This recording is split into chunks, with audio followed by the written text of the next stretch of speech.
Bismillahirrahmanirrahim. It's the part B of the topic centrifugation or self-fractionation.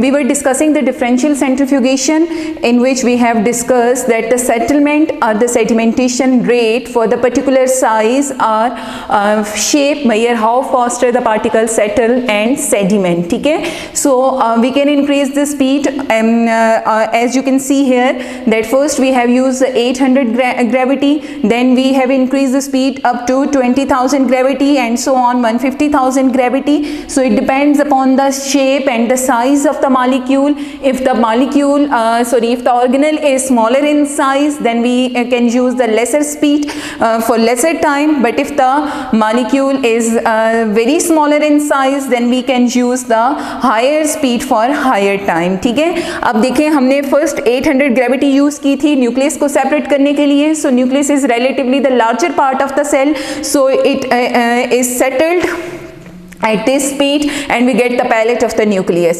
Then we separate the supernatant into the another tube for the, in which we increases the speed up to 20,000 gravity for 15 minutes and we get the palette rich of mitochondria. And finally we have increased the speed up to 150,000 gravity for 3 hours and here we get the ribosomes. ठीक है, so here we have obtained the particles in two forms. First the lighter particles in suspended form which are called supernatant, and those which are the heavier particles in the precipitate form, they are called the pellet. ठीक है, so we can say that the settlement or the sedimentation rate, this is the settlement or the sedimentation rate for a particular size of the nucleus or any other shape measures how faster the particle settles or the sediment. ठीक है, so here बेटा आप लोगों ने कभी पढ़ा होगा ribosome के साइज के साथ हमने अक्सर लिखा हुआ होता है 70s और 80s. ठीक है, so these 70 or 80s, what does this S mean? So this S is the sedimentation coefficient, ठीक है, which is also called as Swedberg or S value. अब देख सकते हो कि या तो हमारे पास 70s के राइबोसोम्स होते हैं in case of prokaryotes like bacteria, या 80s के राइबोसोम्स होते हैं as in case of eukaryotes और human being as well. So ये दोनों टाइप के जो राइबोसोम्स हैं इसका मतलब क्या होता है. ठीक है, सो बेटा देखें अगर आपके पास ये लार्जर राइबोसोम्स हैं यूकैरियोट के 80s, तो इसमें राइबोसोम्स जो हैं वो 2 स्ट्रक्चर्स में प्रेजेंट होते हैं. एक उनका स्मॉलर यूनिट होता है जो 80s राइबोसोम या यूकैरियोट के केस में 40s होगा. 40s कौन सा? Smaller unit. ठीक है, और एक इनका लार्जर यूनिट होता है इस तरह से जो कि आपके पास 60s का होगा. ठीक है, जब ये दोनों कंबाइन होते हैं तो आपके पास राइबोसोम बन जाते हैं. ये यूनिट ये इस तरह कंबाइन होते हैं, एक 40s और एक 60s. अब होना तो ये चाहिए कि जब हम इन दोनों को मिलाएं तो ये हमारे पास 100s बन जाए, बट ये 100s नहीं होता, दिस इज 80s. ठीक है, सो इसका मतलब क्या हुआ कि आप जब राइबोसोम को ऑब्टेन कर रहे हो और अगर वो आपके पास स्मॉलर यूनिट की फॉर्म में है तो जो कोफिशिएंट आपको मिलेगा उसके लिए, यानी जिस रेट पे वो सेडिमेंट होंगे, दैट इज 40s. ठीक है, और अगर लार्जर है तो उसके लिए 60s होगा. लेकिन अगर ये राइबोसोम यूनिट की फॉर्म में नहीं है, कंप्लीट राइबोसोम्स हैं, तो फिर ये राइबोसोम्स ये दोनों 40s एंड 60s इनको मिला के 80s बनता है. तो इनका साइज थोड़ा बहुत डिक्रीज हो जाता है. क्यों डिक्रीज होता है? क्योंकि यहाँ पे आप देखें तो ये जो फोर्स है या ये जो एरिया है ये एक दूसरे के साथ बॉन्ड कर रहा है, जिससे उनका जो डेंसिटी होगी, ओवरऑल साइज होगा, वो डिक्रीज हो जाएगा. ठीक है, उनके दरमियान जो बॉन्डिंग होती है उसकी वजह से इसका साइज 100s नहीं रहता, 80s हो जाता है due to the decrease surface area. और इस डिक्रीज सरफेस एरिया की वजह से हम इसको 80s राइबोसोम कहते हैं, ना कि 100s राइबोसोम. यहाँ पे S का बताना इसलिए इंपॉर्टेंट है कि S यहाँ रिप्रेजेंट करता है स्वेडबर्ग या सेडिमेंटेशन को. ये उनके एडिशन को नहीं शो कर रहा होता है. ठीक है, ये वो रेट है जिस पे आपका यूकैरियोटिक राइबोसोम जाके सेडिमेंट होगा, उसका ये कोफिशिएंट होता है. ठीक, then comes the process or procedure of the centrifugation. For that you need operators and requirement. Vertex हमने डिस्कस किया क्यों वर्टेक्स चाहिए होती है, for making the proper homogenate. Tubes आपको चाहिए, डिफरेंट ट्यूब्स आर रिक्वायर्ड, ठीक है। प्रॉपर ट्यूब्स होती हैं बेटा, इनके ऊपर लिड होती है, एपेंडोफ ट्यूब भी इनको कह सकते हैं। देन आपके पास सेल्स हैं, वो सेल जिसके आपने कंपोनेंट सेपरेट करने हैं, ये कुछ भी हो सकता है, आप seed, leaf, anything you can use, okay. फिर आपके पास बफर है, बफर आपको पता है एसिड बेस का सोल्यूशन होता है, और ये क्यों होता है? To maintain the pH.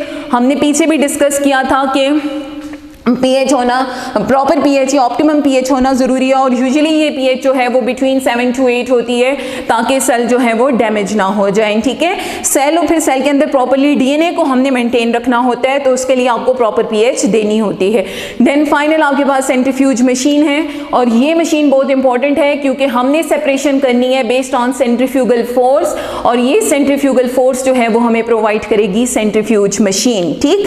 Then comes the process में सबसे पहले आपने क्या करना है? फॉर्मेशन ऑफ होमोजिनेट करना है बेटा। सो फॉर्मेशन ऑफ होमोजिनेट के लिए आपने सेल जो है, सपोज अगर वो सीड के लिए हैं, तो आप पहले सीड को ग्राइंड करेंगे और उसको ग्राइंड करके पाउडर की फॉर्म में कन्वर्ट कर देंगे। देन आपने उस पाउडर के साथ proper isotonic, proper osmotic concentration के सॉल्यूशन को ऐड करना है, तो आपके पास एक सॉल्यूशन बन जाएगा जिसको आप होमोजिनेट कहेंगे। एंड प्लांट सेल है तो ऑब्वियसली यहाँ पे आप एंजाइम्स भी यूज़ करोगे जो कि उसकी सेल वॉल को डिग्रेड कर दे, और वो सेल वॉल को डिग्रेड करने के लिए जो एंजाइम यूज़ होता है दैट इज़ पेक्टिनेज। सो यहाँ पे आप बेटा इसके साथ पेक्टिनेज को भी यूज़ करेंगे, ठीक है। देन हमारे पास है सेंट्रीफ्यूगेशन एट लो स्पीड। अब आपने होमोजिनेट बना लिया तो आप उसको सेंट्रीफ्यूज करेंगे।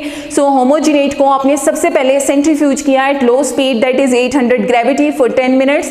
We will have the pellet of rich of nucleus and cellular debris. Cellular debris जाहिर है आपने सीड को ग्राइंड कर रहे हैं तो उसके ऊपर कुछ ना कुछ तो उसका जो पेलिया और लेमा वगैरह होते हैं वो भी डेब्रिस है, तो वो सब हैवियर होते हैं इसलिए वो सेटल्ड हो जाएंगे। ऊपर जो आपके पास सोल्यूशन बच जाएगा इसको आपने सुपरनेटेंट कहा, और इस सुपरनेटेंट को आपने देन दूसरी ट्यूब के अंदर ट्रांसफर करना है केयरफुली।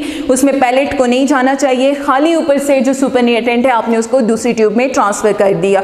देन आप इसको सेंट्रीफ्यूज करेंगे at relatively higher speed for 20,000 gravity 15 minutes के लिए, तो आपको माइटोकॉन्ड्रिया और प्लास्टिड्स मिल जाएंगे। यहाँ से कि माइटोकॉन्ड्रिया और प्लास्टिड्स जो हैं वो दोनों एक साइज के हैं, तो ये इनका सेम ओरिजिन भी शो करते हैं। सेम ओरिजिन का मतलब कि ये एक ही जगह से प्रोड्यूस हुए हैं। एवोल्यूशन के प्रोसेस में we will discuss in their topics, लेकिन अभी आपने याद रखना है कि इन दोनों का सेम साइज या सेम पॉइंट पे ये इसलिए आ रहे हैं क्योंकि ये सेम ओरिजिन को रिप्रेजेंट करते हैं, ठीक। देन इसी तरह आपने सुपरनेटेंट को देन नेक्स्ट ट्यूब में ट्रांसफर करना है और उसको आपने स्पीड देनी है वो 10,000 ग्रेविटी की फॉर 1 आवर। तो आपके पास माइक्रोसोम्स का मतलब है smaller body, micro mean smaller और सोम्स मीन बॉडीज। अब माइक्रोसोम्स में आपके पास क्या क्या चीजें हो सकती हैं बेटा? So it can B lysosomes, ठीक है, लाइसोसोम्स आपके पास आ सकते हैं। इसके अलावा पैराऑक्सीसोम्स हो सकते हैं, और आप देखें तो आपके पास ग्लाइऑक्सीसोम्स हो सकते हैं। Anything, any smaller body can be obtained at this speed for 1 hour, okay. Pieces of plasma membrane क्योंकि वो भी अब डिसॉल्व हो चुकी हैं। And then cell internal membranes में आपके पास साइटोस्केलेटन होता है, वो जो कि सेल्स को मेंटेन रखता है। सो साइटोस्केलेटन के साथ साथ जो आपकी ER की मेम्ब्रेन होती हैं यानी एंडोप्लाज्मिक रेटिकुलम की मेम्ब्रेन्स वो भी ऑब्टेन हो सकती हैं, ठीक है। देन अगेन आपने इस सुपरनेटेंट को दूसरी ट्यूब में ट्रांसफर किया। पैलेट आपके पास यही है, ठीक है। इनमें से आप पैलेट्स को ट्रांसफर नहीं करेंगे, जस्ट सुपरनेटेंट को ट्रांसफर करेंगे, और इस सुपरनेटेंट को आपने रिलेटिवली मैक्सिमम स्पीड प्रोवाइड की that is 150,000 gravity for 3 hours, तो आपको राइबोसोम्स मिल गए हैं, ठीक है। सो एट द एंड अगर आप देखें तो आपके पास सेल के कंटेंट जो हैं वो सेपरेट हो गए based on increasing the speed step wise depending upon their size and their shape. So this process of separation of cellular component is called differential centrifugation, ठीक है। So differential centrifugation is very important as we can use it in our labs.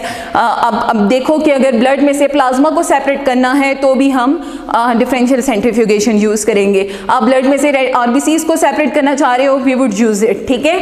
अच्छा, अगर आपने forensics में काम कर रहे हैं और आपको DNA की ज़रूरत है तो बेटा फिर आप ये नेक्स्ट वाला सारा प्रोसेस नहीं ऑब्टेन करें, कैरी ऑन करेंगे, आप न्यूक्लियस को लेके आगे जाके मजीद सेंट्रीफ्यूज करेंगे इन डीएनए एक्सट्रैक्शन बफर, तो आपको न्यूक्लियस में से डीएनए एक्सट्रैक्ट होके मिल जाएगा, ठीक है।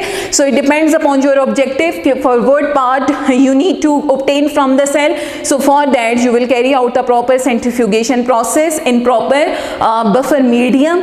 के बफर मीडियम के साथ आप एंजाइम्स भी ऐड कर रहे हो, तो आपको वो एंजाइम्स चाहिए जो कि पर्टिकुलरली आपको यही वाला कंटेंट प्रोवाइड करे, ठीक है। सो इस तरह हम एट द एंड हमारे पास हमारे ऑब्जेक्टिव्स के अकॉर्डिंग सेलुलर कंटेंट्स ऑब्टेन हो जाते हैं। सो अगर हम इसकी एप्लीकेशंस देखें, पहले आप इसके फैक्टर्स देखें जिन पे ये डिपेंड करता है।